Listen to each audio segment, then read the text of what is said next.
as minhas queridas autoras, editora, que vão falar sobre Lobato.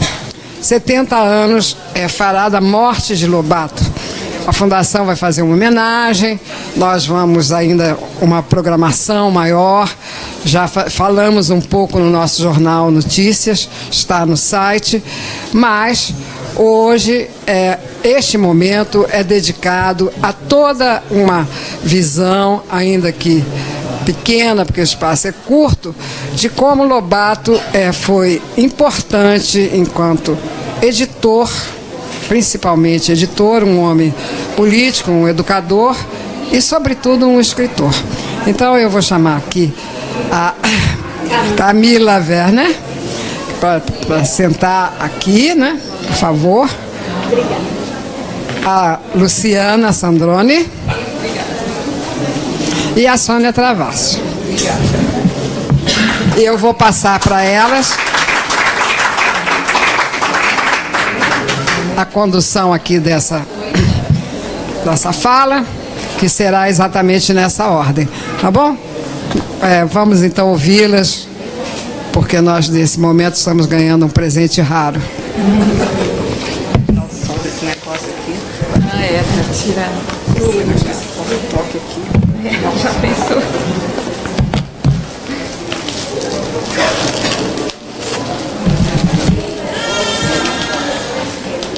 Pode pôr.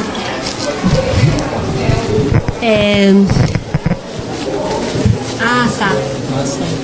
Tá. Ah, não é esse não. É o PDF.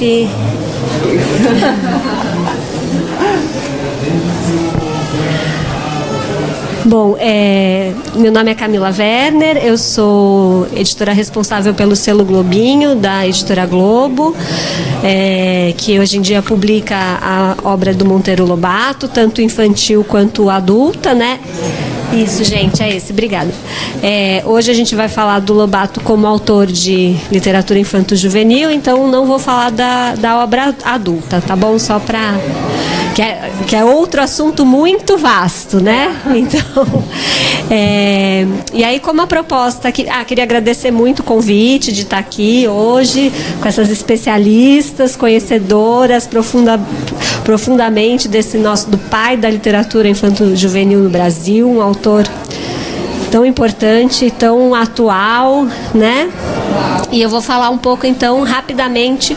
Alguém conta o tempo aí para eu não me estender. 10, 15 minutos, tá? Vou falar rapidamente sobre a edição das obras do Lobato, só para dar um start para elas depois falarem mais sobre outros aspectos, né? Então, como o mote também aqui da mesa é a questão de que ano que vem fará 70 anos da morte do Monteiro Lobato, vou começar com um assunto meio técnico, mas acho que achei importante porque esse era o assunto, né? Era o mote. Então, Monteiro Lobato nasceu em 1882, morreu em 1948. Então, ano que vem são 70 anos. Mas a obra, de fato, vai entrar em domínio público a partir de 1º de janeiro de 2019, tá? Que a lei, isso aí eu copiei direto da lei, o artigo, achei importante, né? Porque já que a gente ia falar disso, a contagem começa no ano seguinte da morte do autor em questão. E aí, então, a partir de 1º de janeiro de 2019, tá bom? Então... como a Isis falou, Lobato foi além de um grande escritor, ele foi um grande editor e um editor importante na história do livro no Brasil. Foi um empresário, foi dono de editora, gráfica, enfim, teve ideias muito inovadoras na distribuição dos livros pelo país. Então, assim, além de toda a questão literária desse gênio, né? Assim, ele foi um editor muito importante, né? Então, quando ele criou a obra dele, os livros eram publicados pela própria editora dele, que no começo, assim, eu fui bem genérica nessa parte. Foram publicados pela Companhia Editora Nacional, a princípio, e depois essa editora Companhia Nacional, mais para frente, se tornou Brasiliense. Então, ele publicou nessas duas editoras e foram publicados. Não existe uma ordem exata dos livros, quer dizer, tem uma ordem, mas eles não se. Ele publicava um do imaginário, depois um que a gente chama do imaginário, depois um mais didático, um assim. Então, assim, não existe uma sequência cronológica, só em alguns casos, né, para a leitura das obras, assim, né? Então, quando ele publicou os livros, a princípio eles eram publicados neste formato que eu chamei de formato tradicional, que eu fiz questão de trazer, porque eu acho que, assim, todo mundo tem muito na memória as edições mais recentes, da década de 70, 80, 90, que era um outro formato, né? E então ele publicava nesse formato, capa dura. Houve várias edições durante a vida, enquanto ele estava vivo, né? E com diversos ilustradores. Mais adiante eu vou mostrar as Emílias, eu trouxe as Emílias. Né? Então isso também era assim, como editor, ele pensava muito assim, sempre renovando as edições. Então ele chamava ilustradores que eram ilustradores que estavam ativos no mercado, cartunistas, ou que trabalhavam no mercado publicitário. Então, assim, ele tinha essa visão do produto, livro, né? Então ele estava sempre preocupado em criar novas edições para os livros deles. Na década de 70, a Brasiliense passou a publicar nesse formato, que é um formato que talvez as pessoas conheçam mais, que é um formato maior, que lembra mais um livro didático, né? Um livro escolar e tal, né? Até 2007 os direitos ficaram com a Brasiliense, e daí nesse momento eles foram adquiridos pela Editora Globo. Olha as Emílias. Então, essas foram as Emílias que foram ilustradas quando o Lobato era vivo. Então, são ilustrações que ele encomendou e aprovou. Tá? Isso é uma linha do tempo que foi... Tem um pesquisador, o Magno Silveira, ele é um colecionador, ele é muito interessado, assim, ele conhece muito a história dos ilustradores, das edições e tal. E ele organizou essa exposição Ilustradores de Lobato, que foi no Sesc de São José dos Campos, em 2015. E eu fiquei encantada com essa, porque eu acho que é um registro muito interessante e tira um pouco a gente daquela Emília que a gente está acostumado, né, da televisão e etc, né? Que essa Emília da televisão o Lobato não conheceu, na verdade, né? Então, são muitas Emílias bem diferentes entre si, né? Na Globo, a gente tem uma divisão que eu não sei, depois até eu fico curiosa se isso é uma divisão que vocês fazem. A gente chama de imaginário, os recontos e os paradidáticos, né? Imaginários que são as obras mais criativas, que são o pessoal a turma, né, que é do Sítio do Pica-Pau Amarelo, que esse termo turma também não é da época do Lobato, né, ele não se referia aos personagens assim, mas são as obras mais criativas, que começam no Rei Nações de Narizinho, e são 8 livros que a gente põe nessa categoria. Depois os recontos, que entre eles está o Minotauro, que são histórias que têm os personagens do Lobato, mas que tem o Lobato, a partir daí, reconta histórias importantes da literatura, da tradição literária mundial e do folclore brasileiro, e etc. E os paradidáticos, que são Emiliano Paes da Gramática, que tem os assuntos mais escolares, né? Então, aí estão algumas das nossas edições, né? Reinações de Narizinho, Fábulas, que é um dos que fica no reconto, a Aritmética da Emília e o Saci. E agora eu vou falar um pouquinho dos momentos diferentes do Lobato lá na Editora Globo, das edições.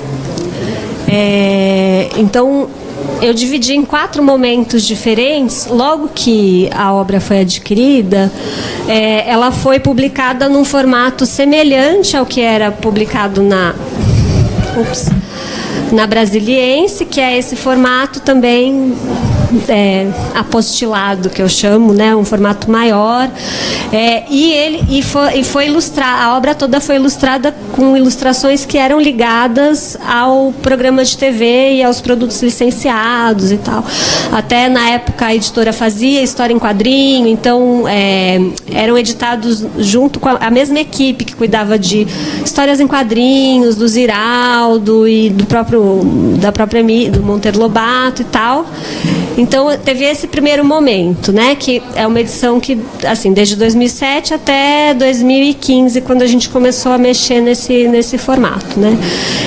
A gente tem as adaptações e os recortes, que é a coleção Pirlim Pim Pim, que é uma coleção que a gente esqueceu de trazer, mas que são livros, uma tentativa, são recortes da obra mesmo, principalmente do Reinações de Narizinho, ilustrados, como se fossem livros ilustrados para crianças pequenas, né? Que é um conceito de livro que não existia na época do Lobato. O Lobato nunca escreveu com essa intenção, né? Mas é uma coleção que vai bem e são recortes mesmo. Temos os quadrinhos também, que são adaptações das obras do Lobato em quadrinhos. Tem a Turma do Sítio na Semana de 22 e tem o Sítio no Descobrimento, que são obras adaptadas, inspiradas na Turma do Sítio. E aí, eu trabalho na Globo desde 2015. O Lucas está lá desde quando, Lucas? 2010, só um pouquinho mais de tempo, 7 anos. O Lucas sempre trabalhou no infantil, né? O Lucas conhece bastante essa. E quando eu cheguei lá em 2015, já estava em andamento uma reformulação dos livros do Lobato, e eu peguei esse projeto bem no começo, então eu tive a felicidade de poder opinar e ajudar a decidir quais caminhos que a gente ia tomar, né? Então a gente resolveu retomar, assim, o formato original do autor, voltar um pouco para a visão que o Lobato tinha dos próprios livros, né? Então, a primeira coisa que a gente fez foi voltar a um formato de livro, né? Não que o outro não seja, mas assim, mais próximo do conceito que a gente conhece de livro. Chamamos um ilustrador para fazer as ilustrações do Imaginário, que é a obra mais, assim, que não sei se destaque, mas a que vende mais, que é mais conhecida e tal. E a gente acabou escolhendo o Guazelli, porque o Guazelli tem uma atuação semelhante aos ilustradores que o Lobato contratou em vida. Então a gente achou que, se o Lobato estivesse vivo, era provável que ele fosse chamar o Guazelli para ilustrar os próprios livros, né? Então o Guazelli teve liberdade de criar a própria Emília dele, os próprios personagens, assim, a gente queria realmente se distanciar um pouco da televisão para dar para a obra literária do Lobato as próprias pernas, né? Não que, assim, a obra na televisão tem a sua importância para divulgação, não é desmerecendo, mas a gente achou que estava na hora de voltar a dar esse fôlego e esse espaço para o Lobato como escritor, como literatura, e não como um produto da televisão, porque eu acho que, depois vocês podem falar sobre isso, eu acho que tem gente que acha que é o contrário, que é só a TV, ou que tem a TV, então depois fizeram o livro, né? Então, assim, que é um pouco bastante injusto com a obra e com o autor e tal. Então a gente voltou para esse formato, fez um projeto gráfico novo, então a gente teve uma preocupação de usar uma fonte, fazer uma mancha que fosse adequada para a faixa etária, para as crianças lerem, até para puxar um pouco a faixa etária, porque as ilustrações anteriores a gente achava e tinha esse feedback de que elas são tem uma sensação mais infantil e que o Lobato não necessariamente fala só com as crianças tão pequenas, que é um autor que pode entrar aí no Fundo 2, né, que ele pode ser lido enfim, por várias idades, né? Então, assim, uma preocupação de ter também um formato e uma ilustração que tivesse esse apelo para uma faixa de etária maior e que, de fato, é quem todo mundo pode ler o Lobato, né? Então, foi isso, e aí a gente fez...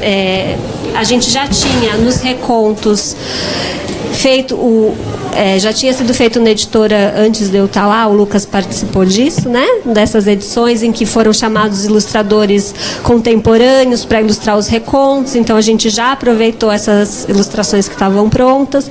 Tem essa maravilhosa do Minotauro, do Odilon, que é uma obra de arte, assim, e você vê, ele também tem a própria Emília, né, que eu acho isso muito legal, assim, porque cada um pode ter a sua própria Emília, eu acho que isso é legal também, né. E só para fazer um parênteses muito rápido, que aconteceu um negócio bem interessante, eu estava lá no stand da editora, e aí estava conversando com uma moça que mandou um original para mim, e aí eu perguntei, mas o que você faz? Ela falou, meu trabalho, eu sei como é seu trabalho. Sou psicóloga, pedagoga, neurocientista, não sei o quê. Queria te dar parabéns por esse formato do livro. Do nada, gente, eu te juro, a gente estava falando de outra coisa. Falei, mas... como assim? Porque ninguém nunca comenta isso, é uma coisa que a gente tem. Ela falou, não, porque eu faço biblioterapia com meus pacientes e não sei o quê, e esse é um formato que é muito melhor para as crianças, elas se sentem muito mais atraídas, porque é um livro pequeno. Eu falei, mas não é pequeno, porque assim, a gente nesse formato ele ficou mais grosso, né? Eu falei, mas não ficou mais. Não, mas esse aqui... elas acham muito grande. Se você puser um do lado do outro, elas vão querer esse.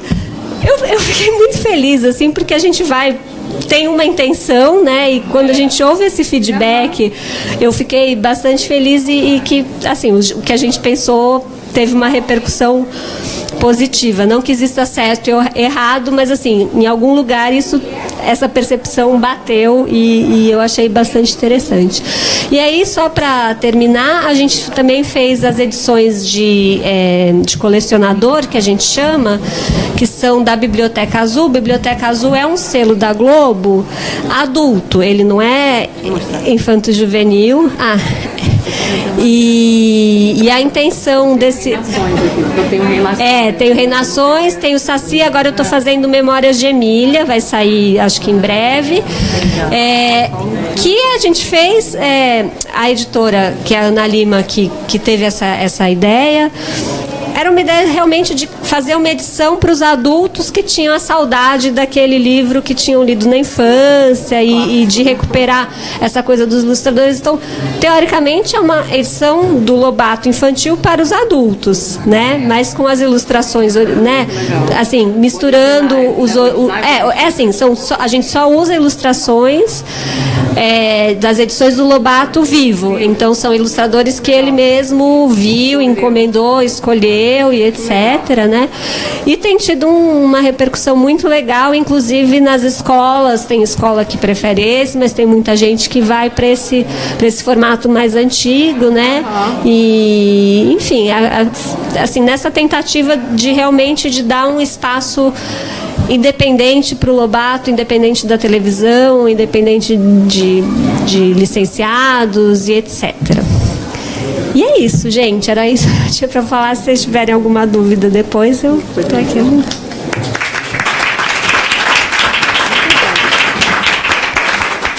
Adorei, Camila.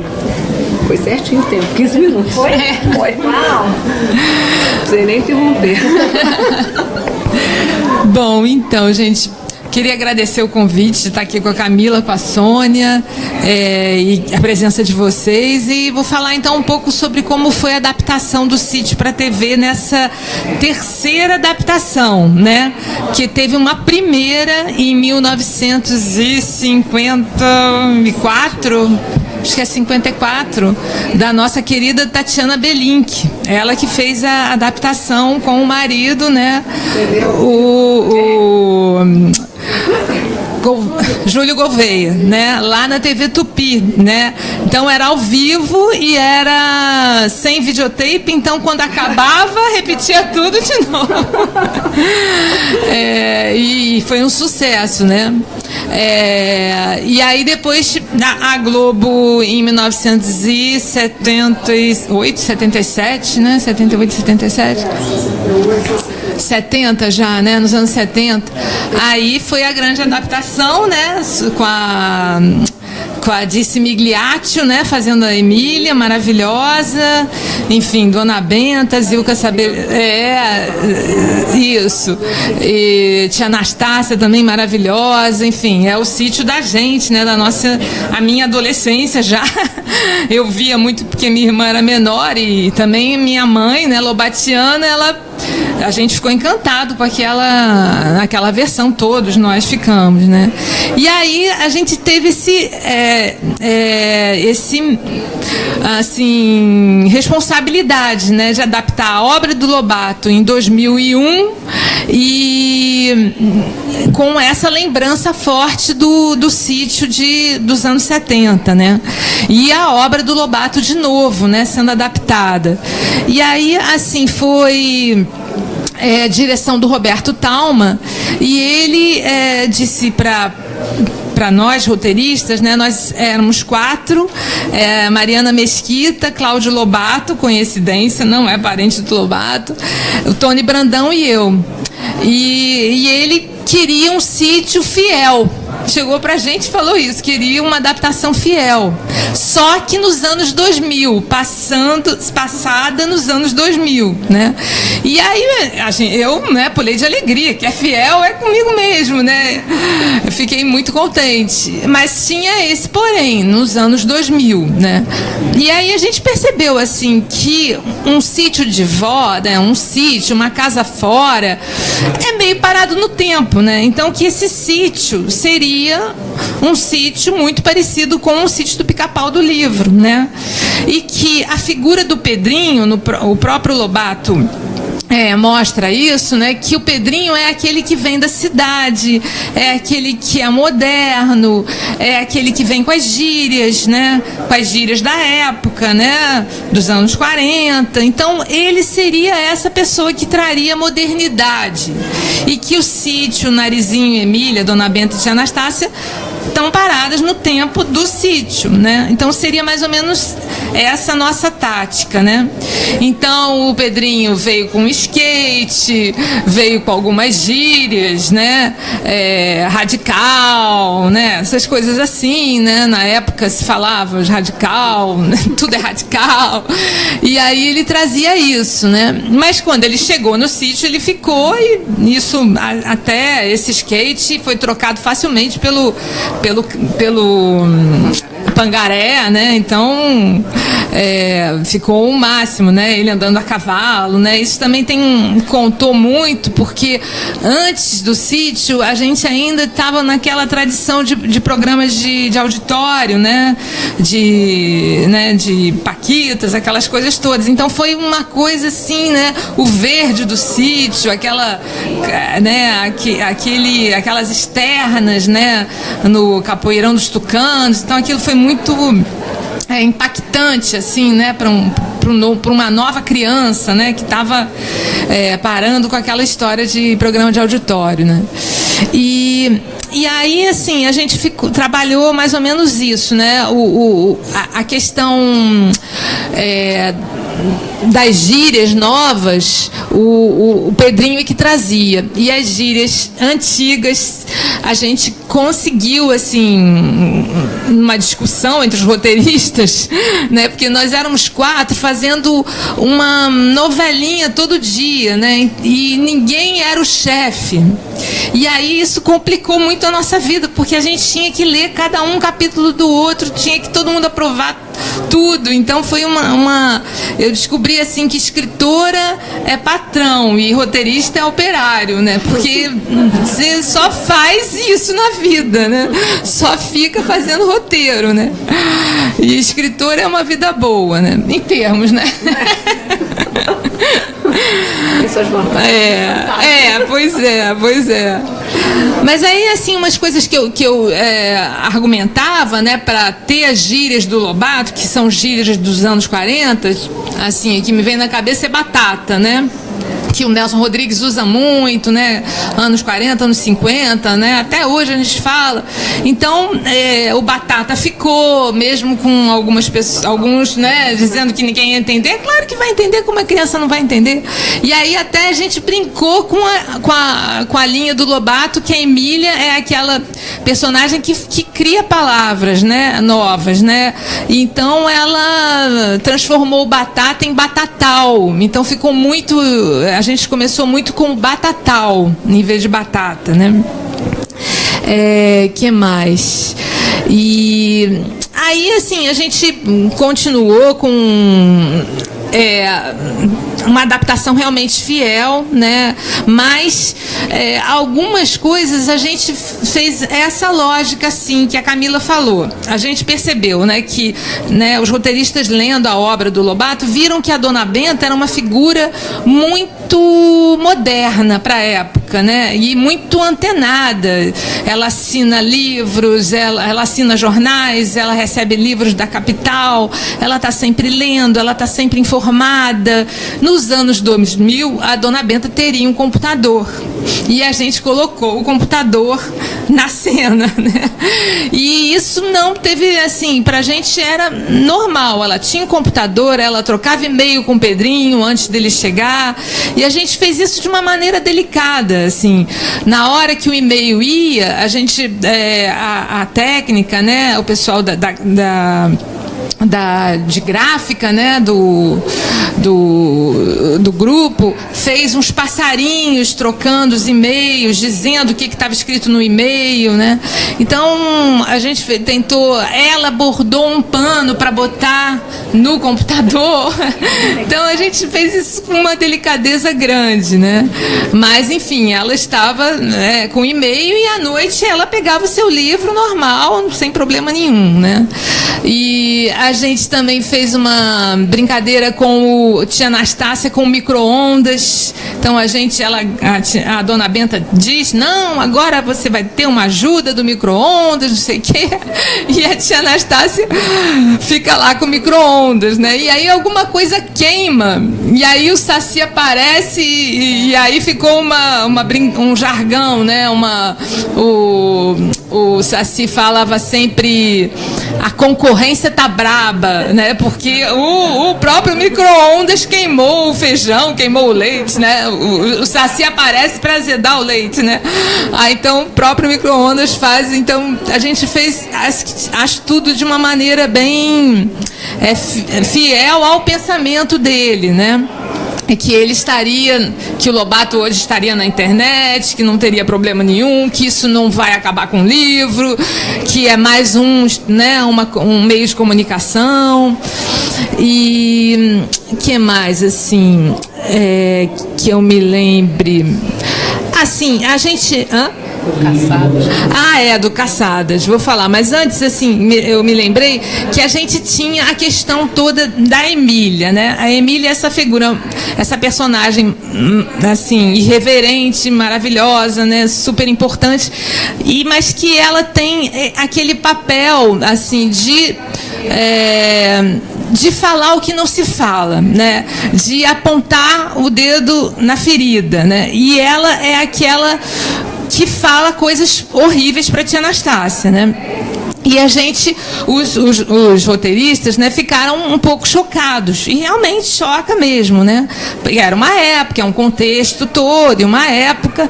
E a gente resolveu tirar algumas frases, né, que a Emília fala, porque no anos 2000 a gente não achou que a Emília falaria assim com a tia Anastácia. Mas é claro, ela continua sendo a Emília. Ela só não era agressiva como o Lobato, porque ele criou ela assim, né? A Emília não tem pai nem mãe, né? A Emília é uma boneca, ela nunca é repreendida por ninguém, né? Ela faz o que ela quer, né? Então ela é aquela criança mimada, né? E a gente colocou uma coisa um pouco mais tranquila nesse ponto, né, com a tia Anastácia, né? E outra coisa que a gente fez assim foi, nos anos 2000, a dona Benta também está na cozinha, a dona Benta também está ajudando, as crianças tiram a mesa, a tia Anastácia senta na mesa, então a gente deu essa adaptada, né, em relação a isso, né? Que é realmente uma coisa que é para se discutir, que realmente choca hoje em dia, mas é um contexto histórico, né, que a gente não pode mudar, né? Mas na adaptação, a gente, eu assim, quando eu cheguei, a vontade que eu tinha era de botar exatamente o que o Lobato escreveu, porque aquilo é genial, eu não vou fazer mais genial que ele, né? Só que a adaptação do cinema, da TV, tem essa liberdade, né, de você mudar, de você trazer uma coisa nova também, né? E a televisão. Então, a televisão, o Lobato, por exemplo, no 12 Trabalhos de Hércules, ele vai a Emília, né, vai o Visconde, vai o Pedrinho para a Grécia. E a Narizinho, a tia Anastácia, a dona Benta não vão. Então os roteiristas têm que criar uma história paralela para eles, né? Então a gente tem que fazer exatamente o que a adaptação é isso, né? É criar novas histórias paralelas à história principal, né? E aí o que a Sônia estava lembrando, que foi realmente foi muito triste e ficou muito feio, que é o Caçadas de Pedrinho, né? No Caçadas de Pedrinho, o Pedrinho mata a onça, né? E aí isso a Globo não aceitou que a gente fizesse. E a gente teve que criar uma história que caçadores estavam no Capoeirão dos Tucanos caçando onça. E aí a turma do sítio não deixa os caçadores, né? Eles estão lá caçando os caçadores, né? Então ficou politicamente correto, né? Então nesse caso realmente a gente acabou com a obra do Lobato, né? Mas acho que é isso, assim. Depois, se vocês quiserem perguntar alguma coisa, mas assim, eu fui lembrando desses pontos, né? E em relação ao livro, né, O Sítio no Descobrimento, foi uma coisa muito legal fazer uma nova aventura do sítio, né, com os personagens do sítio descobrindo o Brasil com Cabral para comemorar a chegada do europeu no Brasil, né, lançado no ano 2000 pela Globo. E foi assim muito bacana, foi uma segunda experiência, né? Eu já tinha feito minhas memórias de Lobato, fazendo Emília e Lobato contando a história do sítio, né? E eu acho que o que eu noto assim é que eu já tinha minha personagem Lude, que nasceu muito da leitura do sítio, né? E depois que eu reli a obra do Lobato na Chave do Tamanho, eu acho que eu me identifiquei muito com ele, né? Com essa questão, com esse trabalho de trabalhar o real através do imaginário, né? Quer dizer, a imaginação, mas trabalhando no tema da realidade, né? E aí eu acho que eu peguei esse estilo lobatiano, né? E quando eu fiz o Sítio no Descobrimento, era trabalhando com a história real e com os personagens do sítio. Foi também muito bacana, mas nesse livro, já é uma segunda edição, eu também tive a oportunidade de me distanciar um pouco da Emília do Lobato, né? Que acho que na primeira edição eu fiz uma Emília muito cruel, muito discutindo muito, falando muito coisas absurdas, né, na linha do Lobato. E nessa segunda edição eu tirei um pouco isso, né? Eu achei que não precisava, estava exagerado. Eu acho que eu não precisava fazer isso, né? Então também tirei um pouco esse autoritarismo, né? Ela é muito autoritária, né? Uma personagem muito. Então acho que eu dei uma amenizada nisso, né? Apesar dela continuar irreverente, mas não sem ser tão autoritária, né? E aí é isso, aí depois a gente vai conversando. Obrigada.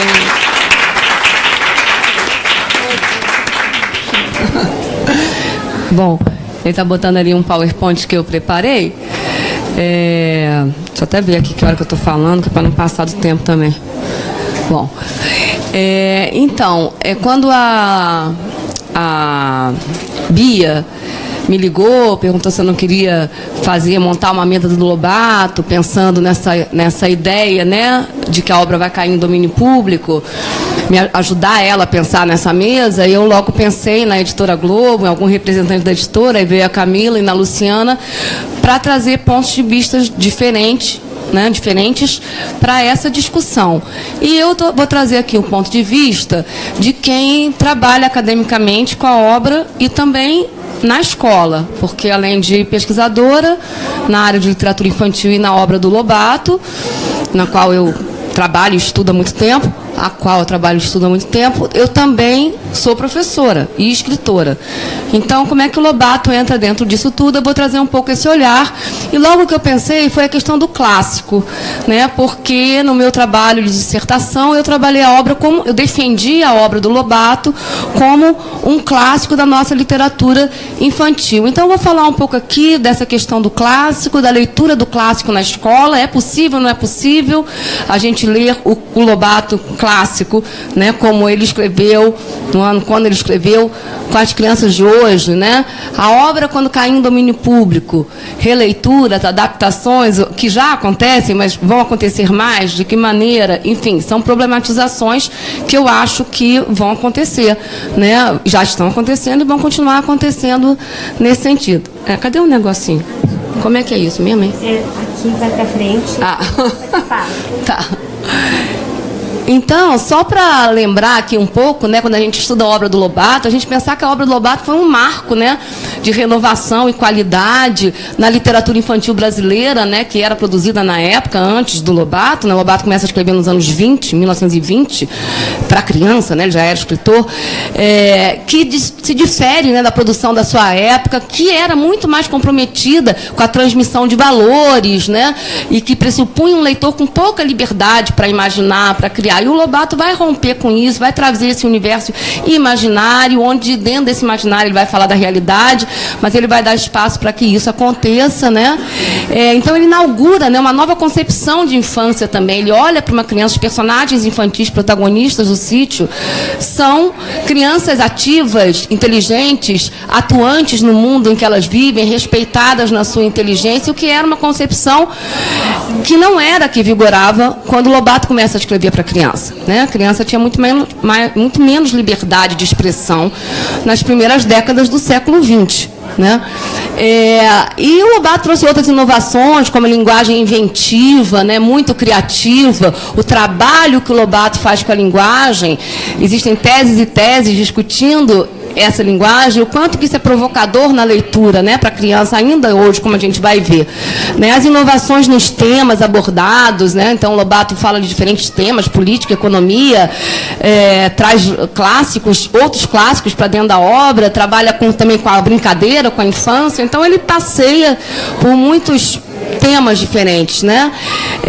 Personagens inesquecíveis, né, que deixaram marcas aí na cultura, quando a Luciana fala que ela é uma lobatiana e que a Lúdia é muito lobatiana, né?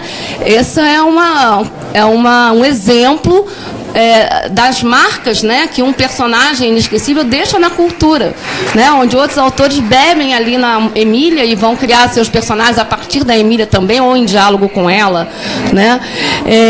E então tudo isso, né, fez com que a obra se tornasse, possa ser compreendida, pelo menos do meu ponto de vista e de outras pessoas, né, como um clássico da literatura infantil brasileira. Então eu também trouxe algumas imagens aqui.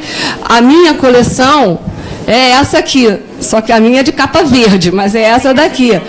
E quando eu pensei em falar na obra como um clássico, eu não quis pegar as ilustrações atuais, embora tenha umas que eu gosto muito, porque eu queria trazer as imagens que me marcaram como leitora e que ainda hoje eu gosto de mostrar para os meus alunos, embora eu tenha outros livros com outras ilustrações que eu também mostro, que também são interessantes. Então eu trouxe aqui algumas das histórias aí, imagens mais marcantes, né, da obra do Lobato aí, para mim, né, marcantes para mim.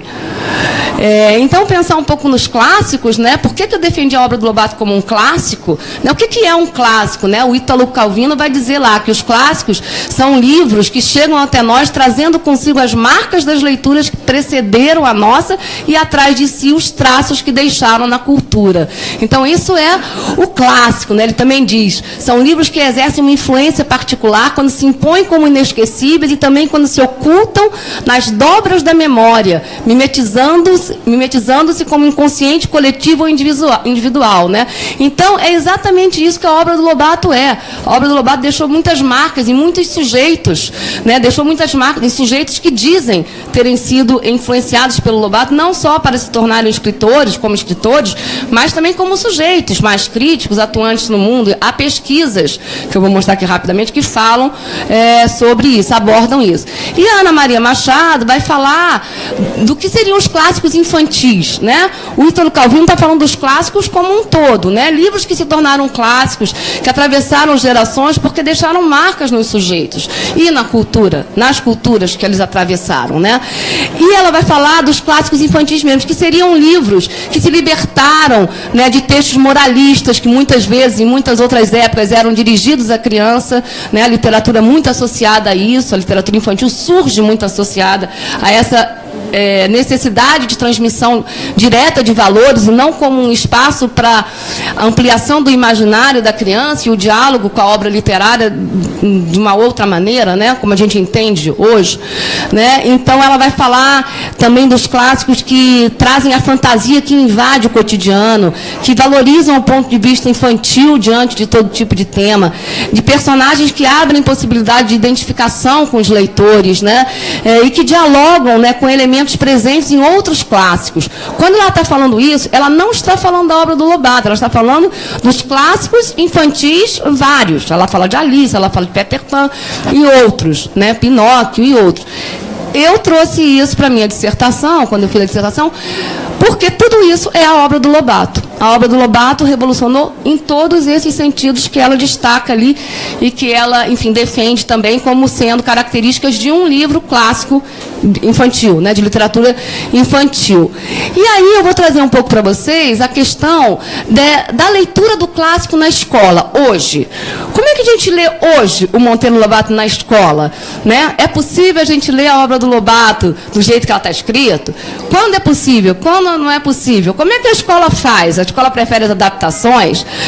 Como é que é isso? Né? Então, na minha pesquisa de mestrado, eu fui atrás dessas respostas, né? E aí, pensando na questão dos clássicos, né, dentro da escola, a Ana Maria Machado, novamente, ela defende, né, que os clássicos são tesouros, como ela fala, que herdamos e aos quais temos o direito de nos apropriar. Né? Então, algo que deve ser preservado, né, deve ser democratizado. Ela defende esse ponto de vista. Né? O Calvino vai falar que a escola deve fazer com que você conheça bem ou mal um certo número de clássicos. Dentre eles, você vai escolher aqueles que são os seus clássicos. Ele acha que a escola, é dever da escola, sim, para o Calvino, oferecer a possibilidade de conhecer clássicos, diferentes clássicos. Né?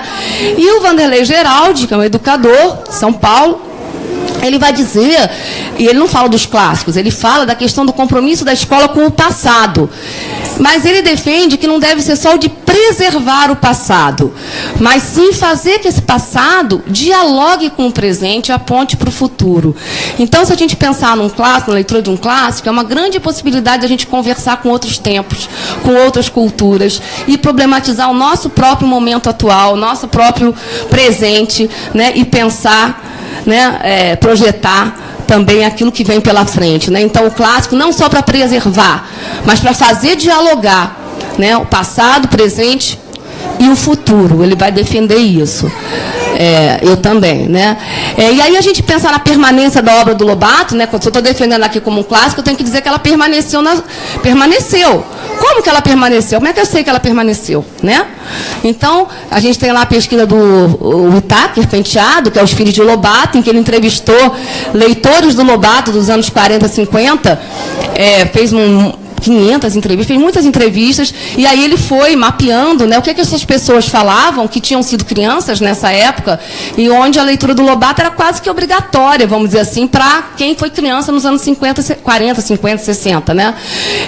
E o quanto que isso marcou esses leitores. Eles dizem isso. Em que marcou, né? Então, teve essa pesquisa, tem a pesquisa da Eliane Debus, que teve aqui outro dia, professora de Santa Catarina, em que ela também investigou, né, estudou a correspondência do Lobato com seus leitores. Isso é muito interessante.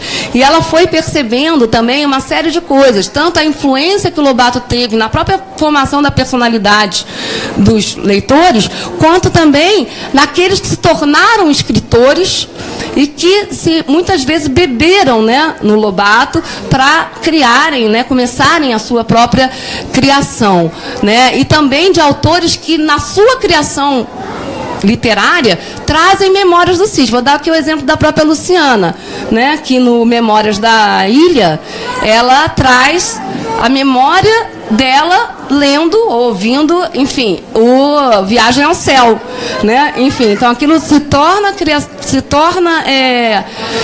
objeto da literatura para ela, né? Elemento para ela usar na literatura dela, que está lá escondido nas dobras da memória dela, Luciana, né? Então, marcas na cultura, né?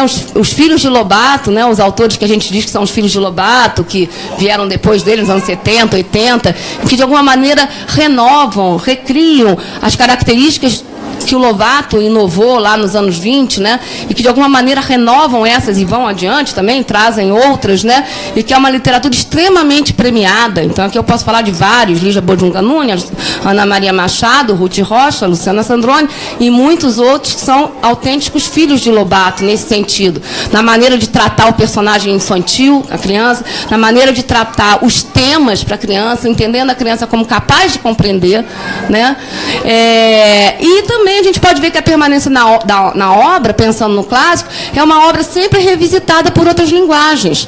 Então, ela é revisitada pelos quadrinhos, pela televisão, pela animação, né? Ela está sempre sendo renovada. E isso também é algo que a gente percebe quando um livro se torna um clássico, porque ele atravessa diferentes gerações e diferentes culturas, que vão trazer diferentes linguagens também.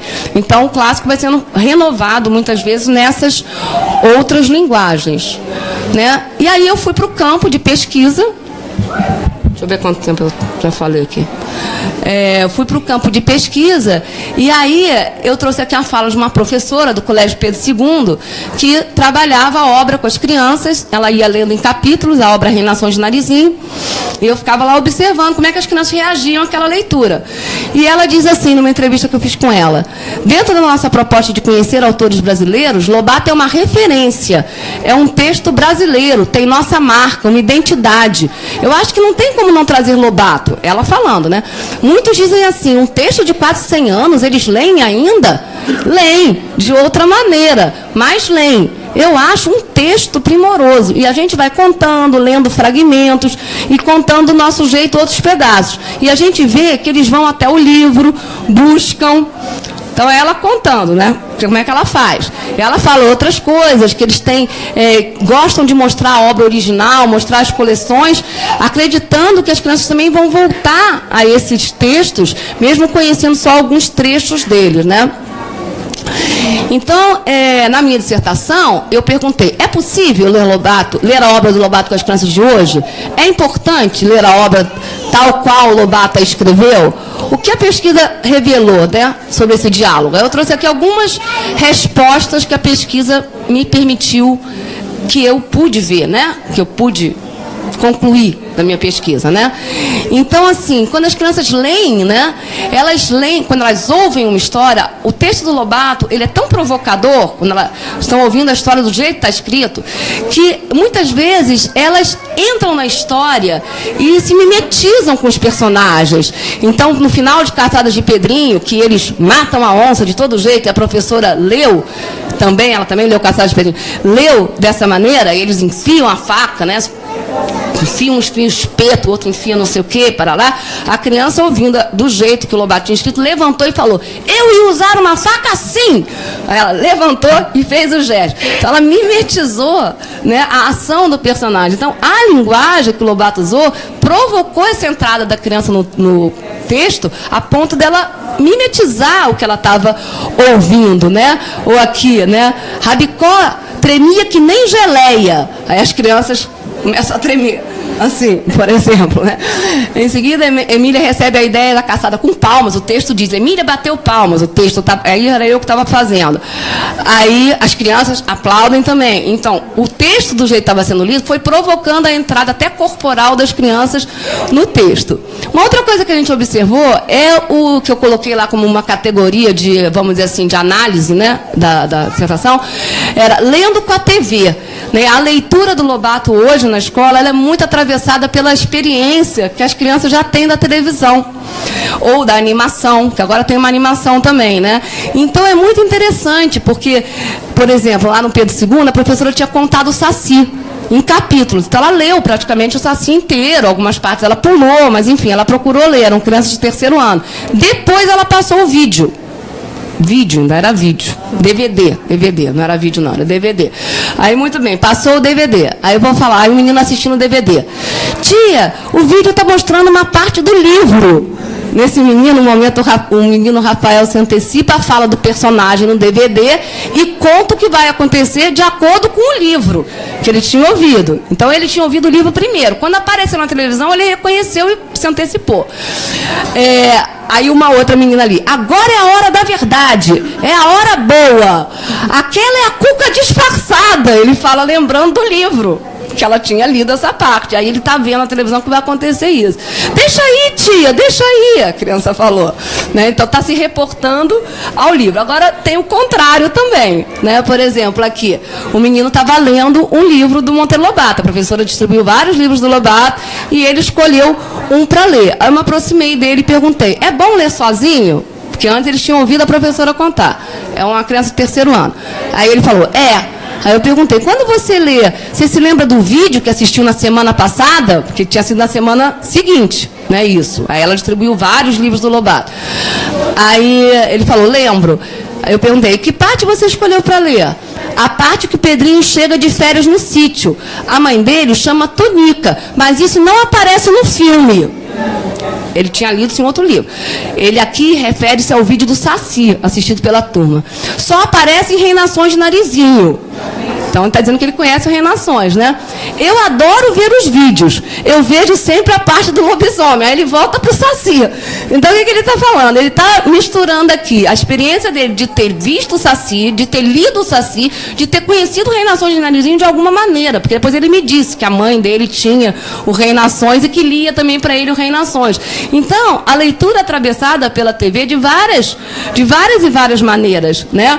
Por exemplo, a do lobisomem, que não está aqui, mas aí como professora, na televisão, eles botam a mula sem cabeça se transformando em princesa, não sei o que, o Pedrinho vai lá, faz um corte na perna dela. Isso não está no livro do Lobato, né?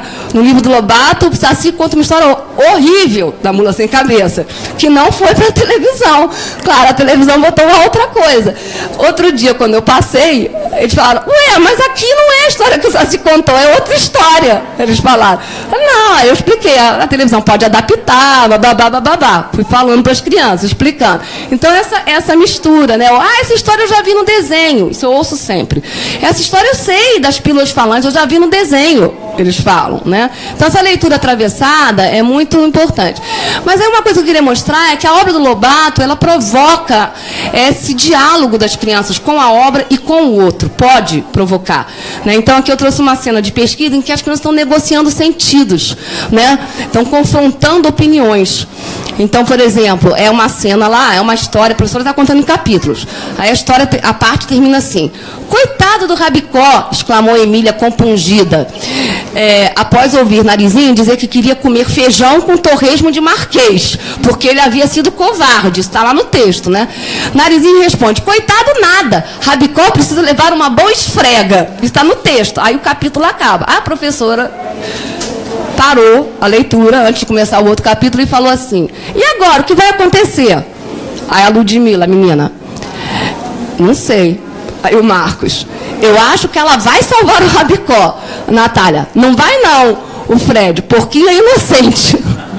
A Cláudia: eu não acho que ele vai salvar que ela não vai salvar porque ele comeu os bolinhos. A professora: você acha que ela não vai perdoar? Acho. O Fred: eu acho que vai. A professora: vamos fazer uma votação. A Narizinho vai salvar ou não o Rabicó? A maioria das crianças votou pelo salvamento, menos 2 meninas. Aí a professora perguntou: Natália, por que você acha que a Narizinho não vai salvar o Rabicó? Aí Natália: porque ele comeu os bolinhos e os croquetes do Narizinho. Então, o que acontece? As crianças estão indagando o próprio texto, estão respondendo ao próprio texto. E de forma diferente, E, na verdade, a Narizinho está culpando o Rabicó porque ele foi covarde. A criança acha que ele deve ser culpado não porque ele foi covarde, mas porque ele comeu os bolinhos, que tinha acontecido no outro capítulo anterior ainda a esse, né, que eles estavam ouvindo. Então, a leitura provoca, a leitura original, ela estava lendo, eu presenciei isso como pesquisadora, né? Então, assim, a leitura imaginária das crianças, né, a reconstrução, as recriações que as crianças também fazem quando estão brincando, quando se querem, têm o desejo de se vestir de personagem, teatralizam, como era uma prática dessa professora, né? E essa aqui é muito engraçada, porque a menina estava desenhando, ela acabou de ouvir Caçada de Pedrinha, eu tinha lido. Tinha lido direitinho do jeito que era a parte que a onça vai atacar eles sobem todos numa... Antes de matar ela, né? Sobem todos numa árvore. E aí, o Rabicó não consegue subir. Essa cena está lá no Lobato, né? Acaba conseguindo, mas outros têm que ajudar, tá? Porque ele é gordo, ele é pesado, etc, né? Aí a menina, quando acabou, eles foram espontaneamente desenhar. Eu deixei. Aí a menina falou: eu gostei, eu fui perguntar, né, porque ela tinha desenhado. Eu gostei quando eles estavam subindo na árvore. Dá emoção nessa hora? Eu perguntei. Sim. Explica seu desenho aqui para mim.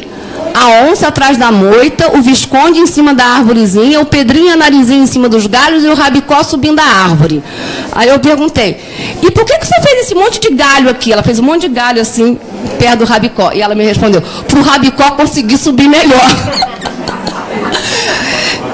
Vamos dizer assim, a criança, ela está dentro da história. Então, a história continua dentro dela. Isso é o sentido que ela deu para a história. Isso não estava desenhado no livro, nem o Lobato disse isso, né? Ele é salvo de outra maneira. Mas a criança deu esse sentido e desenhou para ajudar o Rabicó a se salvar, né? Então, eles entram no texto, né? Então, a obra também é capaz de fazer isso. A questão da linguagem, né? É uma via de entrada nos textos que marca a compreensão do leitor, né? Por isso eu acho importante ler o texto como tal, né? Por exemplo, teve uma situação que a professora estava lembrando da história com eles e eles falaram: tia, como é que é mesmo aquele negócio da jabuticabeira, hein? Plukt, ploft. Isso é o texto do Lobato. Nhoque. Aí o outro falava: eu gosto daquela parte, a bolsa ou a vida, o mix, mix, mix. Eu lembro daquela parte. Isso é o texto do Lobato. Se eu adapto e tiro como o Lobato escreveu, eu perco alguma coisa do texto, né? E que pode ser uma coisa muito importante para provocar a leitura da criança, né? Então, por exemplo, a Luciana falou, né, de ter tirado algumas palavras agressivas da Emília, né, que é uma preocupação mesmo, né? Mas elas lá na obra do Lobato, elas têm uma força, né? Assim como tem uma força ele escrever assim ou assado, usando onomatopeias ou isso ou aquilo, e quando eu tiro, eu perco alguma coisa. Eu posso não perder a história, o conteúdo da história, história, mas eu perco a forma de contar a história, a linguagem que foi escrita pelo Lobato, né? E também a linguagem traz as marcas culturais. Também teve uma cena que eu falei lá, li lá o Monteiro Lobato, li lá a cena da onça, que o onço viúvo da onça, ataca o sítio. E as crianças sobem todas numas pernas de pau, aí os onços chegam, os outros bichos, e olham para cima e veem eles lá em cima. Acham que eles fugiram, depois veem que eles estão lá. Aí eles falam, eles não fugiram não. Nosso almoço está todo lá. Uma criança, uma boneca, uma velha branca e uma velha preta. O texto diz isso. O texto do Lobato. Aí, nisso, a criança, ouvindo a história, falar preto é racismo. A criança se sentiu provocada. E aí eu estava mediando, abri para conversar, é racismo, não é racismo, como é que fala então, como é que não fala, será que naquela época as pessoas achavam que era racismo, não era? Então, o que a gente fez? Dialogou. Né? Mas o que provocou o diálogo não foi o que estava acontecendo na história, foi a palavra, no caso. Como ele se dirigiu, como ele, narrador, na verdade, se dirigiu a tia Anastácia ali, né? Também a gente percebe, né, quando a gente lê a obra, a identificação das crianças com os personagens, que também é uma via de entrada no texto muito forte, né? Eu queria ser o Pedrinho porque ele fez as pernas de pau. Eu queria ser a Emília porque eu também queria ganhar muitos presentes. Eu queria ser a onça porque ela é feroz. Eu queria ser o Rabicó porque ele fica na lama. Quer dizer, os motivos são os mais variados deles se identificarem, né? Ou aqui, né? Teve alguma parte que você achou que os personagens ficaram com medo? A gente estava falando de caçadas. Aí a Valéria falou, a tia Anastácia, na hora que ela estava descendo do mastro, porque a tia Anastácia começa a escorregar e as onças vão comer ela, né? Quando ela vai ser salva pela Emília, no Caçadas de Pedrinho. E por que você acha que a Emília e o Pedrinho quiseram salvá-la? Aí a menina, porque eles não queriam que ela morresse. Aí eu perguntei, você acha que eles gostam dela? Aham. Aí a outra menina entrando na história, ela é a cozinheira da casa, mas também é amiga. É a questão da empatia, né? Da alteridade, né? A criança se colocou na leitura no lugar da tia Anastácia, e, né, por empatia, ela sentiu aquilo, né?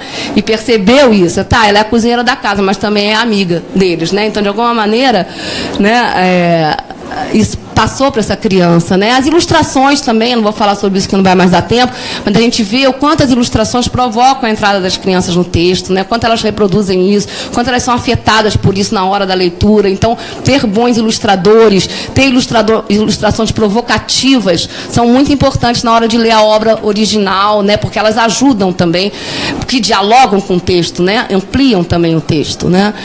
Então, o que foi possível perceber sobre a leitura mediada, né, que a escolha da obra é sempre importante, né, quais são as obras mais imaginárias, quais são as menos imaginárias, mais didáticas, o que vai, né, poder atrair mais o meu leitor mais novo, o meu leitor mais adolescente, né, isso é importante, a escolha da obra, quando você quer trabalhar com um clássico, no original dele, né?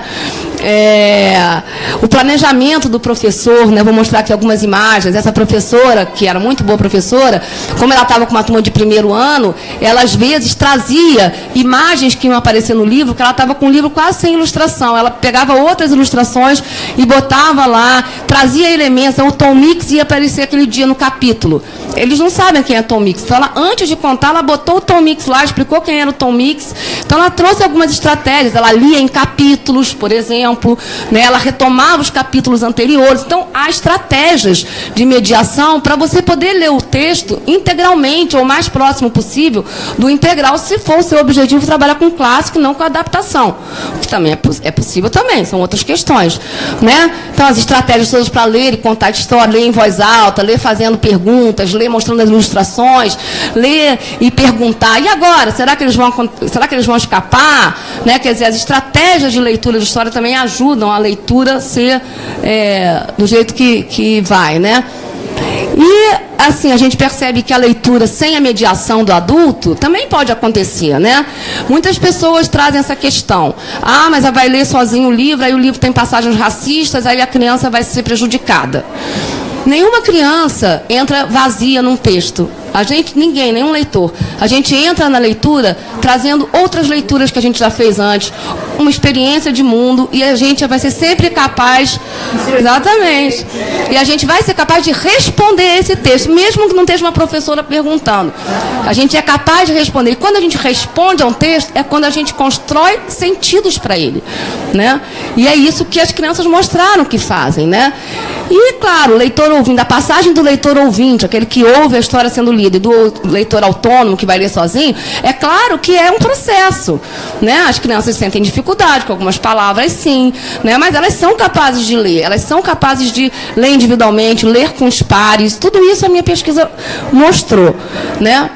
Então, para terminar, por que ler a obra do Monteiro Lobato hoje, tal qual ela foi escrita? Né? Pensar que é uma qualidade em literatura infantil, um texto polifônico, polissêmico, a densidade de enredos, personagens paradoxais, recursos linguísticos, né, que o Lobato explora aos montes, a qualidade das edições atuais, a gente está vendo as últimas edições da Editora Globo, resgatando a obra original, enfim, quanto que a ilustração, o projeto gráfico também é provocador da leitura. Não é só o texto. Como ele é apresentado, também provoca leitura. A aproximação da criança com o livro, o texto. Né? Então, a linguagem literária é a arte da palavra. Ela é capaz de instaurar a realidade, explorar os sentidos. A gente viu as crianças entrando, construindo sentidos quase com o corpo delas. Né? Então, a literatura é capaz de fazer isso. Né?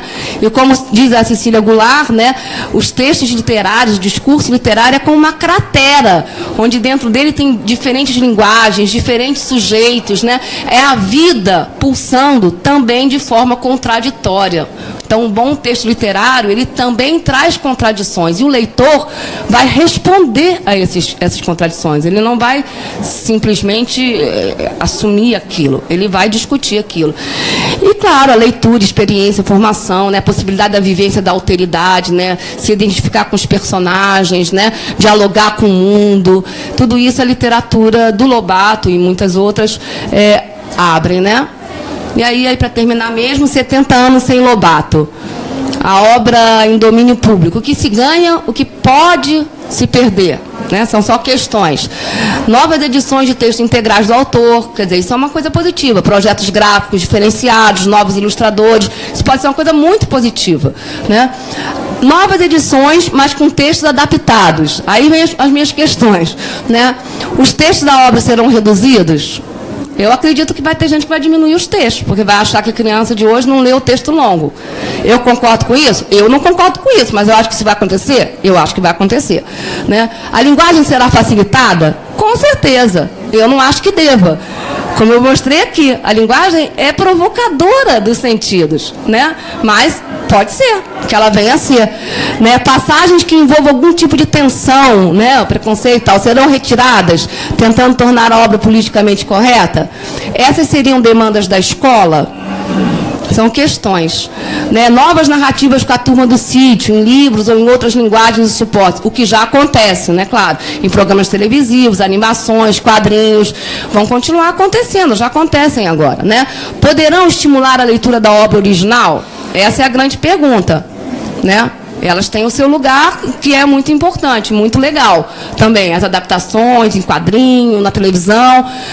Mas será que elas vão levar a obra original ou a criança vai ficar só ali? Não sei. São muitas as indagações. Então, vamos continuar conversando. Obrigada.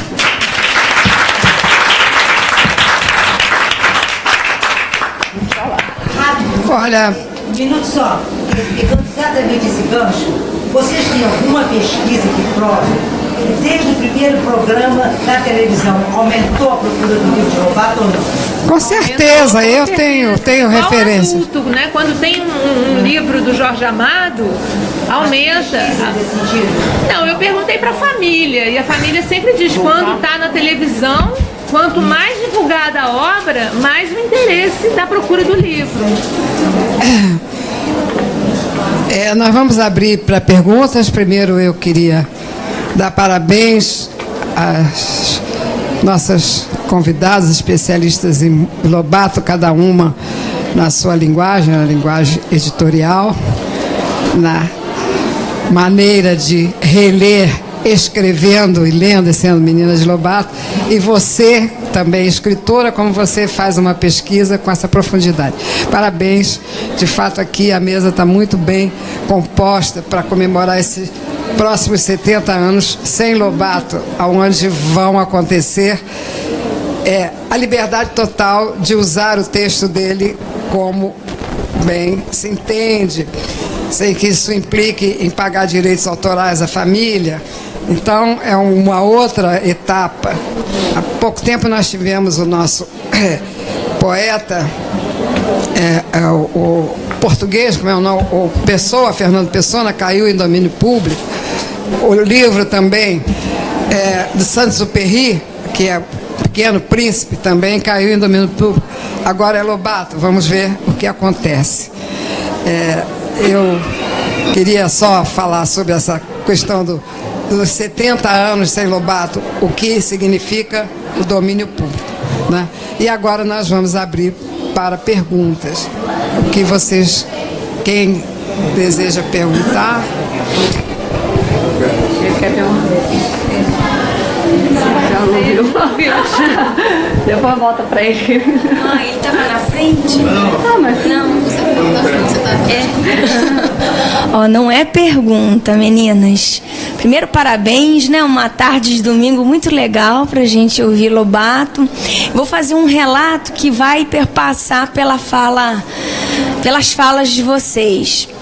Estou fazendo uma leitura compartilhada com 4 turmas de 6º anos numa escola municipal, e são crianças de 6º ano que têm idade entre 10 e 13 anos.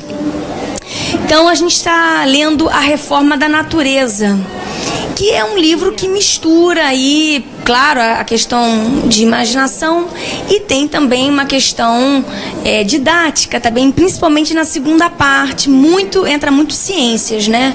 Então eu estou lendo junto com uma professora de ciências. E aí me preocupou um pouco, porque quando eu fiz o convite às turmas para ler, eles ficaram me olhando com aquele ponto de interrogação na cabeça.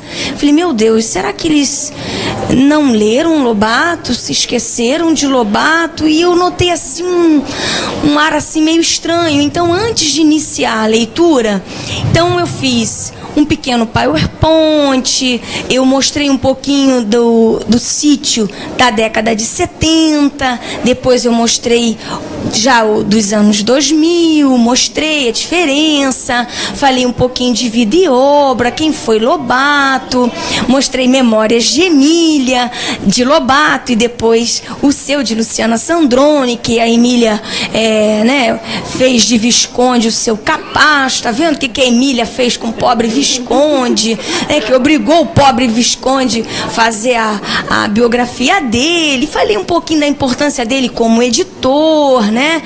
Que ele vendia livros nos lugares mais inimagináveis, enfim, como mercadoria, como objeto importante que era, enfim.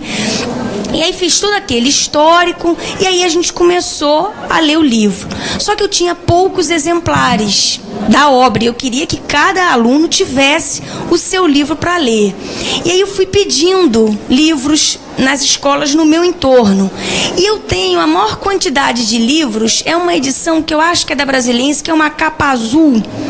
Ele é bem fininho e não é uma edição atrativa, ele é preto e branco, e ele tem 2 colunas. Então é difícil de ler, não é atrativo, complicadíssimo, mas é o que eu tenho maior quantidade.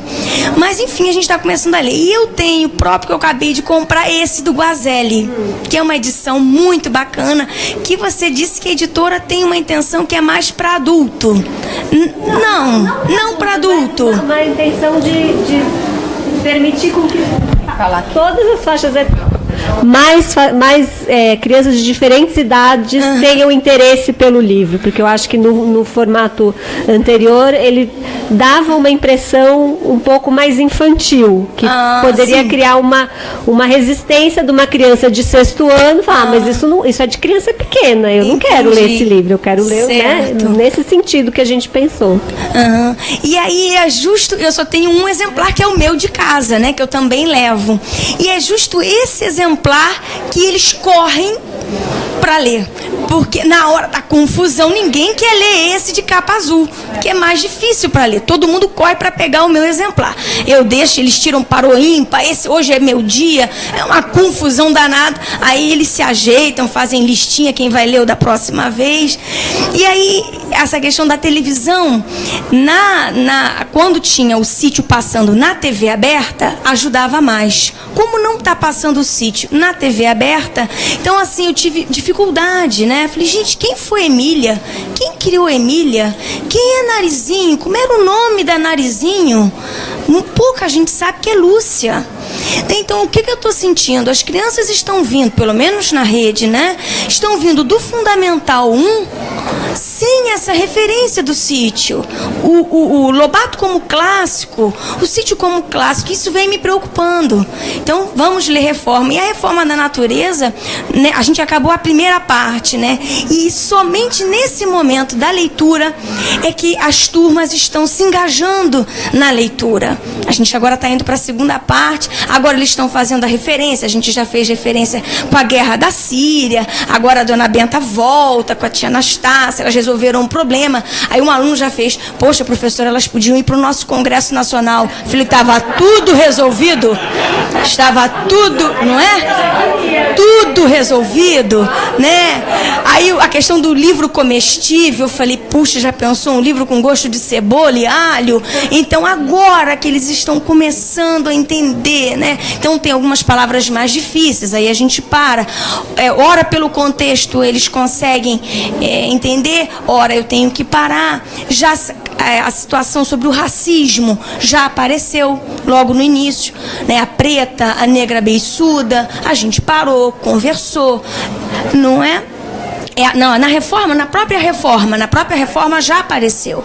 E aí a gente parou, conversou, falamos do contexto histórico, falamos que no ano que Lobato nasceu ainda havia escravidão. Então paramos tudo e conversamos que a gente não pode retirar isso da obra. Então isso já está sanado e a gente seguiu, né? Então assim, é um relato que eu estou passando para vocês, porque na verdade acabou perpassando por tudo que vocês falaram. Lobato é clássico, sim. E o clássico deixa marca na memória, né? É o nosso quinhão. Ana Maria Machado fala, né? Todo mundo tem direito a esse quinhão. Então, eu acho que é uma mesa que corrobora e ratifica o trabalho importante da gente enquanto mediador. É importante a gente ler junto, mediar e compartilhar essa leitura aí com essa garotada. Era só mais um relato aí de como ler Lobato, e não importando se é uma obra mais, vamos dizer assim, didática ou é mais imaginativa, porque a reforma ela vai ter esses dois lados, né? E com a professora de ciências agora vai me ajudar mais, porque ela vai entrar em glândulas, e aí pouco eu entendo disso. A parte mais imaginativa é a primeira, né?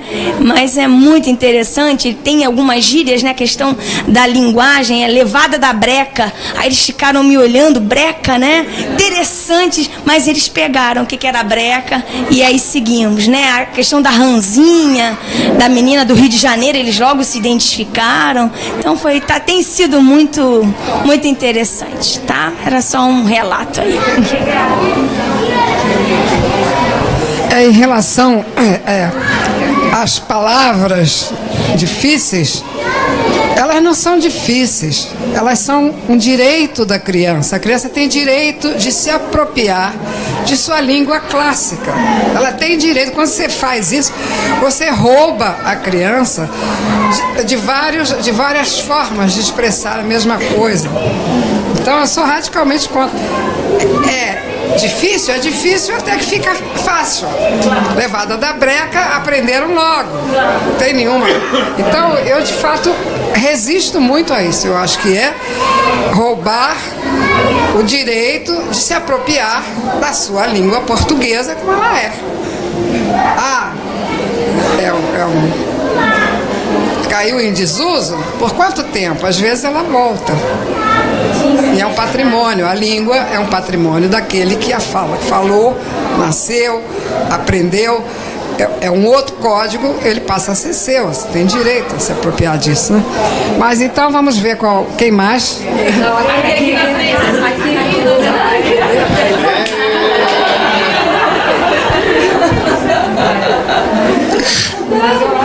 Obrigado, mesa. Gente, boa tarde. Obrigado pelo painel. Obrigado pela iniciativa de vocês. Uma pergunta relacionada assim, aos desafios da adaptação que vocês, no caso, editora, roteirista, tiveram e também uma leitura em relação às adaptações que vocês veem e expectativa em relação a adaptações futuras, né? Principalmente nessa questão que foi falada, um pouquinho transversal, que a colega falou também, dessa transposição da visão política do Monteiro Lobato relacionada aos livros, digamos, adultos para o universo, digamos, infantil, né? Então esse aspecto, assim, como é que ele dialogava e como é que é o desafio e a compreensão de vocês em relação à adaptação dessa transição, desse diálogo que ele fazia do político adulto para o político do universo infantil, e uma questão mais particular da relação do rural com o urbano, aí no caso do sítio, né? Dessa questão também do lidar com as adaptações e do trazer para o tempo atual. Como é que vocês veem isso? A editora Globo também, como é que faz? Você vê aí, Camila? Quem se habilita? Posso falar um pouco, você fala? Vamos tentar. Bom, em relação às adaptações, né, assim, tem muitas adaptações já em curso, né, da obra do Lobato, como a gente já viu aqui. Tem muitos novos livros, como o próprio da Luciana, O Sítio no Descobrimento, que de alguma maneira é também uma adaptação, não da obra original, mas, enfim, traz o universo dos personagens, né, o contexto do sítio e tal. Então, acho que a gente tem um pouco de tudo nessas adaptações. Eu acho que algumas adaptações, elas mantém com bastante força o universo do sítio, dos seus personagens. Eu acho que outros distorcem um pouco, né? Eu estava até comentando com o André algumas animações que eu vi na televisão. Algumas são muito legais, assim, são muito... É uma animação toda moderna lá, do Narizinho, no Reino das Águas Claras, tal. Alguns são bem, assim, próximos do texto e vivo, mesmo trazendo outros elementos. E outros distorcem muito a obra, quer dizer, contam uma coisa completamente que não tem nada a ver com a obra. Algumas dessas animações. Então, tanto tem as que eu acho que são muito legais também, como adaptações, não como a gente sabe que é uma adaptação, e outras não tanto. Então, eu acho que essa qualidade, ela está, e não a não qualidade, a qualidade, né? Ela se apresenta pode se apresentar de diferentes maneiras nas adaptações. O André Brown é muito mais especialista do que eu em falar em adaptações de clássicos e outros. Ele pode complementar aqui a nossa fala, né? Agora, essa questão dos temas, né?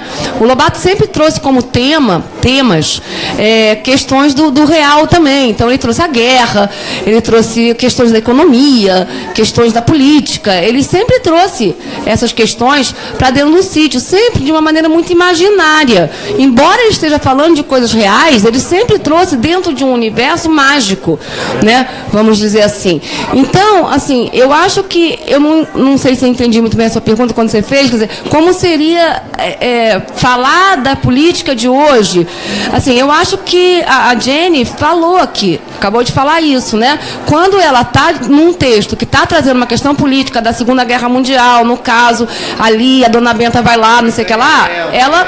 Sim. Não é o autor, né? Como é que você lida com a coisa do trazer a obra e do lidar com o original em relação às questões de hoje? Eu não sei se a criança de hoje. Eu não sei se o adaptador, se fosse fazer uma adaptação, mudaria, por exemplo, isso, né? Se ele mudaria, traria um momento atual da política atual. Eu acho que ele não faria isso. Agora a Luciana, que é mais adaptadora do que eu, talvez possa falar. Eu acho que ele não faria isso. Eu acho que ele manteria, né? Ele poderia adaptar de outras coisas, mas eu acho que o fato que acontece lá no livro, eu acho que não seria adaptado. Agora, se o adaptador vai fazer isso, vai ser uma opção do adaptador, né? Aí eu não sei, eu acho que isso é meio complicado. Acho que o André e a Luciana, que tem mais experiência até do que eu em adaptação, podem complementar aqui o que eu tenho que falar. Não, eu estou me lembrando aqui do Poço do Visconde, né? A gente fez nos anos, passando na TV no ano 2001, né? E sendo passado, né? A realidade ali era o ano 2001, mas falando como é que a gente ia falar daquela loucura do que é o Poço do Visconde, que foi uma campanha, né? Que ele participou, né? Que o Lobato era atuante, né? Na política, né? Foi preso pelo Getúlio por toda essa questão, né? Do petróleo, a luta pelo petróleo, e a gente fez e ficou muito bacana, né? Esse capítulo, né? Essa adaptação. E a gente trouxe para as crianças ali, Pedrinho, Narizinho, Emília, a história, né? E na adaptação, a equipe, né? Da imagem fez uma pesquisa mostrando como é que foi a história do petróleo no Brasil e mostrando o que foi aquela luta e falando do Monteiro Lobato como, né? Um precursor da luta pelo petróleo.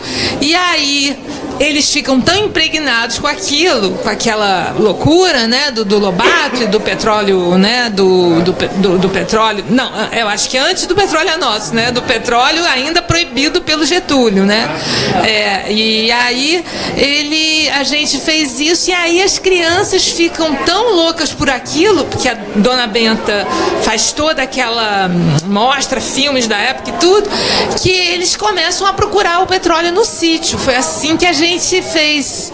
E aí eles vão e acham o petróleo no sítio, né? E aí a gente entrou no livro mesmo sendo, né? É imaginação total, mesmo sem ter Getúlio contra, sem ter ninguém contra, o governo contra, era só a Dona Benta, mas vocês vão abrir um buraco de petróleo aqui no sítio, só aquela questão, né? Mas eu acho que sim, eu acho que eu, se fosse adaptadora agora, eu não mudaria mesmo a época do Lobato, né? As questões políticas que ele traz, né?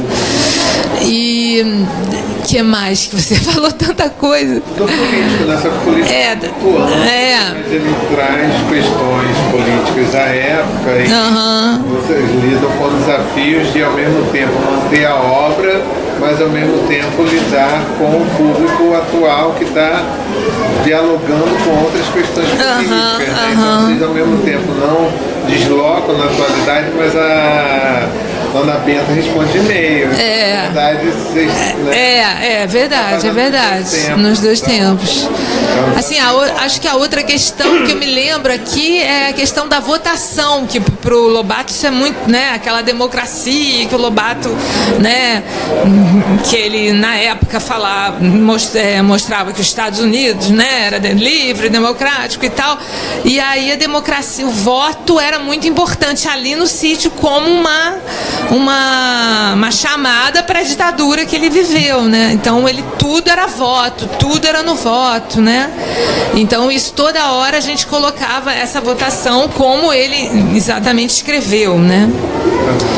Não sei o que mais. André quer falar? Quer falar? Eu queria desculpa. É que eu falei, achei que eu não tinha nada para falar, mas eu fiquei pensando. Eu acho que assim, a questão das adaptações que virão com certeza, e a gente não sabe como virão.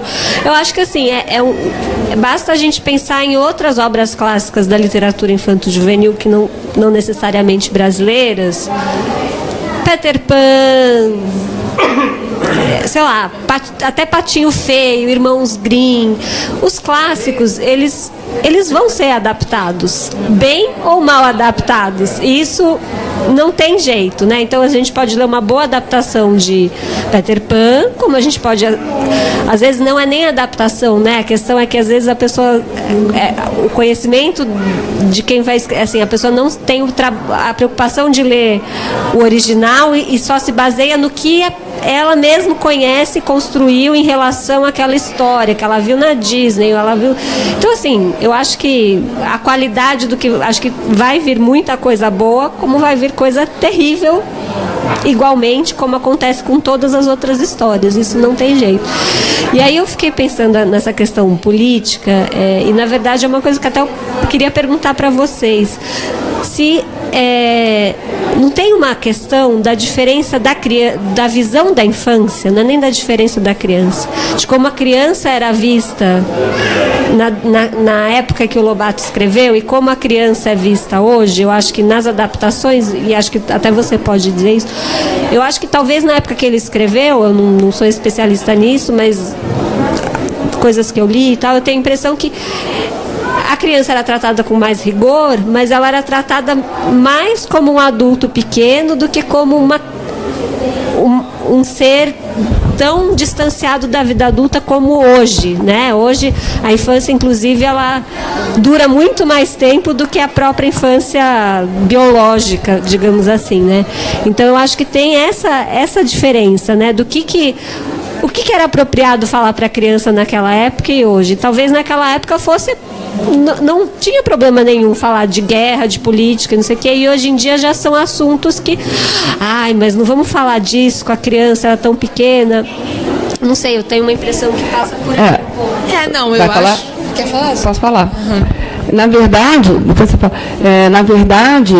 o Lobato, né, uma das grandes inovações que o Lobato trouxe foi a possibilidade de falar sobre qualquer tema, porque antes do Lobato, as histórias oferecidas para a criança, a gente pode entender que se dirigiam a uma criança com pouca liberdade de expressão, uma criança que não participava dos assuntos adultos, ao contrário, uma criança, vamos dizer assim, mais vazia, para ser preenchida dos valores, enfim, da época. O Lobato vai problematizar isso, porque ele vai trazer uma criança que é capaz de falar sobre a guerra, que é capaz de pensar os problemas econômicos do Brasil. Ele rompe, na verdade, com uma concepção de infância, ou não rompe, mas enfim, traz um outro olhar para a criança. Hoje em dia a gente tem uma concepção, né, de infância mais vigente, né, na nossa sociedade, que inclui mais a criança nas discussões, né? As crianças participam mais das questões políticas do nosso país, algumas, não sei se todos, mas enfim, conversa-se sobre mais assuntos com as crianças de hoje.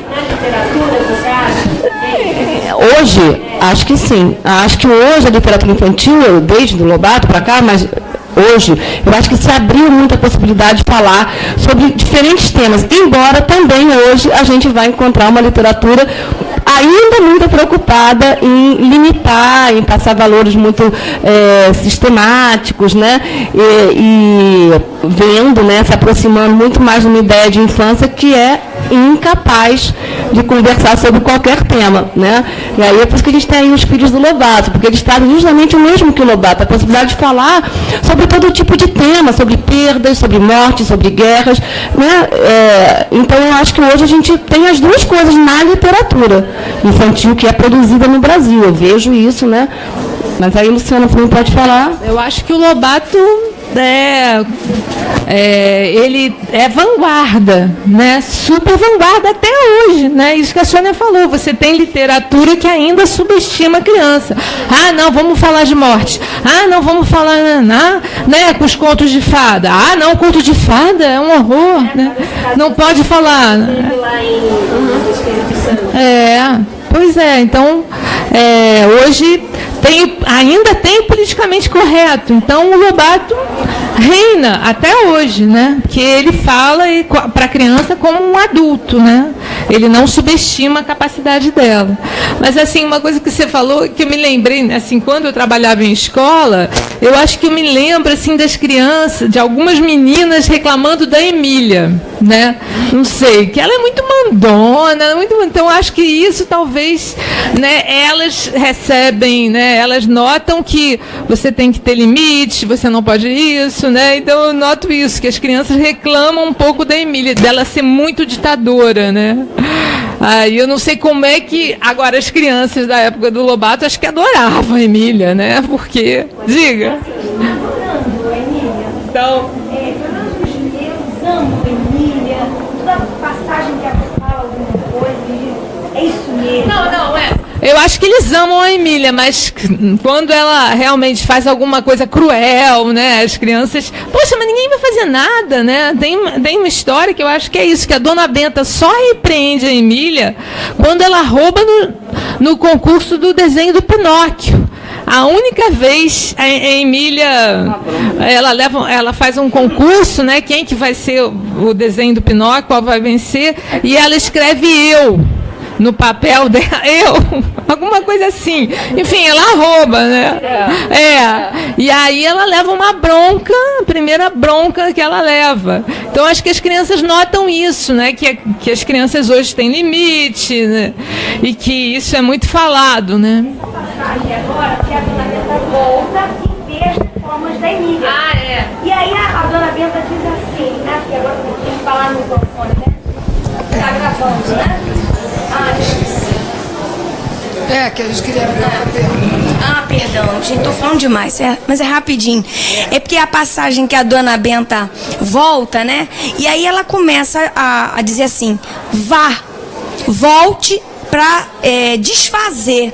Aí a Emília, eu não aceito o seu vá. Você vai ter que me argumentar para eu refazer. E aí a dona Benta vai ter que argumentar para ela, então, desfazer as reformas. Aí a turma parou nesse momento, tá certíssima. E aí a dona Benta vai ter que argumentar em pé de igualdade, porque ela diz: eu não aceito o seu vá. Aí eu, tá vendo, gente? Ela não aceita imposições. Aí a dona Benta diz: é mesmo, é na base, com a Emília, é na base do argumento. Aí a turma vibrou. Aí, então é isso, é na base do argumento. Falei, isso mesmo, é na base do argumento, né? E aí pro professor, né, gente, isso aí é perfeito. Então, quem foi que foi você que quem foi? Foi você? Não. Não? Alguém? Não. Boa tarde, meu nome é Eula Cabral, a gente trabalha na área de comunicação e também, no caso, eu trabalho na casa de Rui Barbosa também com políticas culturais. Mas a minha questão é que, assim, eu estou vendo, tudo bem, o Lobato, o Monteiro Lobato é um autor clássico, é um autor para ser lido, mas aí eu até argumentei com a minha filha que tem 9 anos, está no 4º ano, uma escola particular. Vocês já leram alguma coisa do Lobato? Vocês leem o Lobato? Não. A gente viu em alguma redação, algum texto de interpretação. Então aí fica a questão, porque a professora levantou lá atrás, 6º ano, as crianças não conhecem, não sabem, não leram.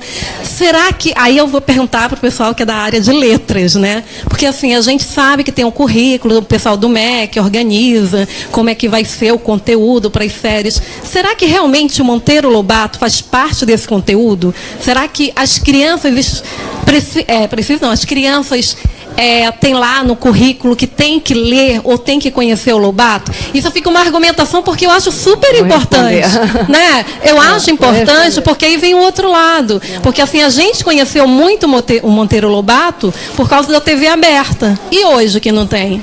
Então, acho que isso eu posso responder porque é bem a minha área, né, da educação, tal, da academia também, né? Quer dizer, primeiro, no currículo não está escrito que você tem que ler esse ou aquele autor, né? Lá nos currículos vai falar que você tem que trabalhar com a leitura literária desde as séries iniciais, passando adiante. Lá no ensino médio, aí sim, você vai ter que trabalhar com realismo, modernismo, não sei o que, para dar, historicamente, eles vão pegando algumas fases, né? Enfim, da literatura. Na literatura infanto-juvenil não é assim, no currículo não aparece isso. Fala da importância da leitura literária, de ler bons livros, de qualidade, papapá, isso não aparece. Agora, as escolas particulares e públicas têm autonomia sobre os currículos, né? Se elas não elegem o Lobato, é porque é a questão, porque na escola que eu trabalho há 28 anos, a gente lê o Lobato todos os anos, né? Com algumas turmas leem Lobato sempre, e outras em alguma série. A gente acha importante apresentar o Lobato lá pelo 4º ano, quando as crianças já estão com 8, 9, mas às vezes também no 5º, às vezes também no 6º, às vezes até mais novos, né? Então, assim, a escola ela tem autonomia para escolher as leituras que quer fazer. Quando elas não trazem o Lobato, ou não trazem o clássico, é por uma questão de formação, né? Talvez porque não conheçam, não tenham se formado como leitores, né, de clássicos também, né, enfim, não tenham tido essa experiência também, como alunas, né, quando se transformam em professoras, não conhecem. Então, há todo um trabalho a ser feito também de formação de professores, né, que conheçam as obras, diferentes obras, inclusive os clássicos brasileiros e não brasileiros, para oferecer ou não antes de eles chegarem no Fundamental 2. Porque o Lobato escreveu para criança. Claro que ele escreveu para adolescentes, para jovens também. Mas é possível, a gente mostrou aqui a pesquisa de mestrado meu. O professor Hugo Pedro II trabalha com Monteiro Lobato no 1º ano do ensino fundamental. E com o texto clássico, claro, ela faz algumas adaptações para algumas partes, mas ela lê o texto muitas vezes tal qual o autor escreveu e consegue que as crianças cheguem ao final do ano conhecendo Reinações de Narizinho, conhecendo Casais de Pedrinho, algumas obras mais lúdicas do Lobato, né? Mais imaginárias e tal. Então, eu acho que é uma questão, assim, de formação, né? Que o currículo não vai dizer isso. Tem que ler isso no 1º ano, tem que ler isso no 2º ano. O currículo não vai falar isso.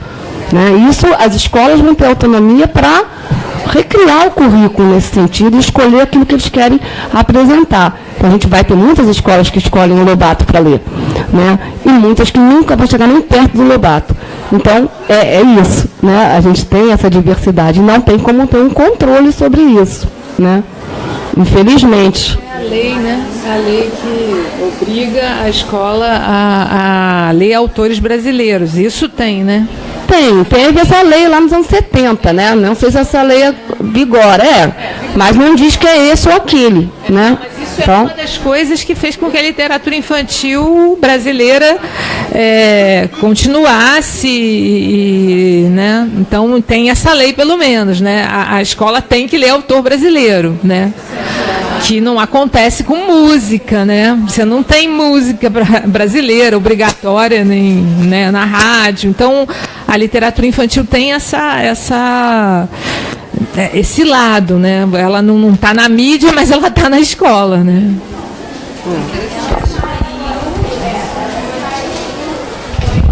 Bem,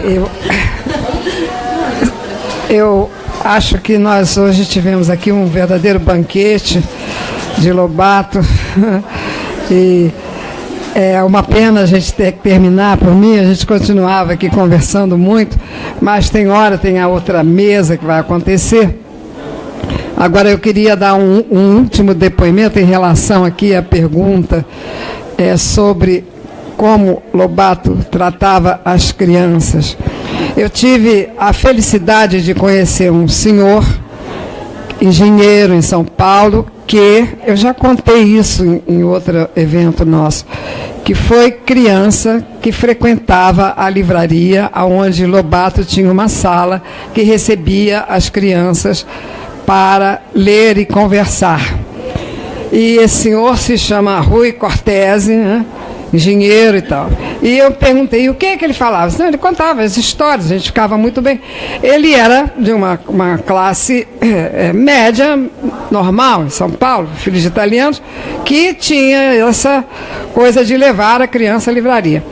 E os pais largavam ele lá e ele ficava com Lobato o tempo todo. Mas do que ele se lembra? Eu digo, o que ele dizia que foi mais importante para você? Ele falava que nós tínhamos que ser bons cidadãos, defender o Brasil e defender o petróleo brasileiro. Ele dizia isso e eu conheci uma pessoa que me repetiu isso. Portanto, é verdade que ele abriu para as crianças a problemática do mundo e do social e que eles iam crescer e que isso é propriedade deles. Saber e participar disso. Né? Então é um depoimento, é uma coisa viva, não é que a gente ouviu falar. Ele falou